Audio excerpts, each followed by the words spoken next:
to Amora Talks, where conversations are spoken straight from the heart. Alia here, Eleanor in the house, and Jenna is here too. three girls, one topic, And probably a lot of opinion. Today we're talking about young women then versus now. from strict rules. To strong and independent women. Let's get into it! What advice do you think older generation should give to young women today?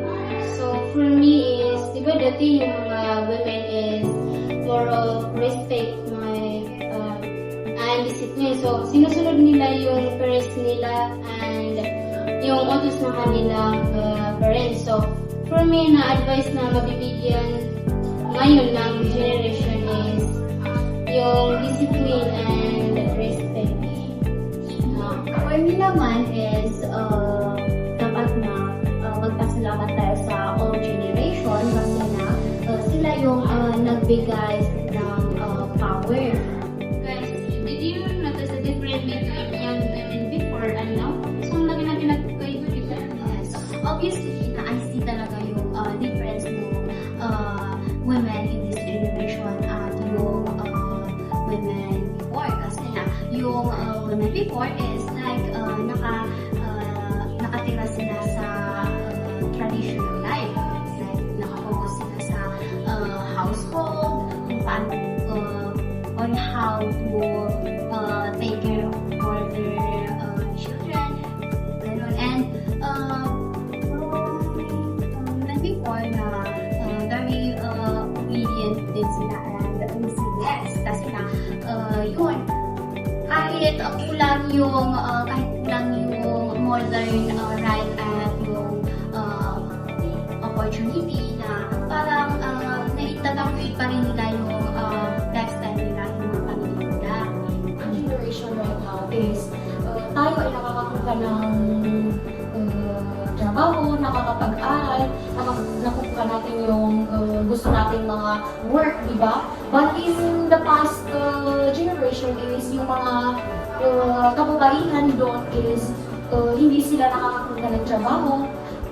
They don't allow to study, and most of them is naka-train sila na maging wives and mothers.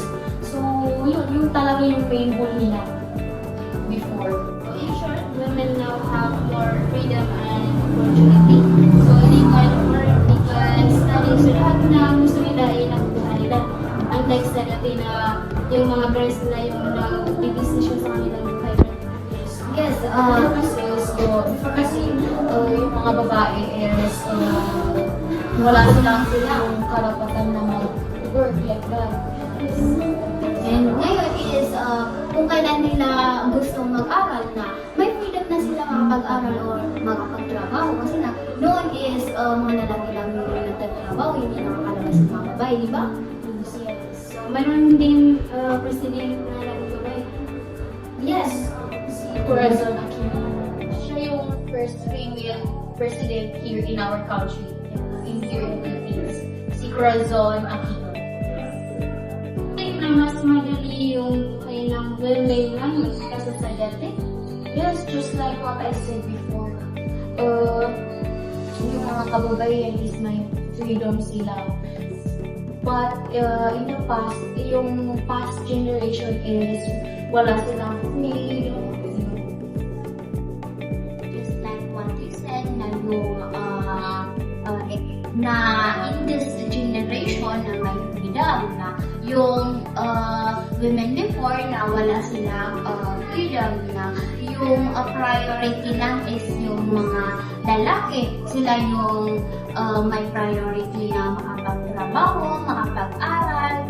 Dahil sa perspective nila is mas magaling yung mga lalaki, mas makakaangat sila.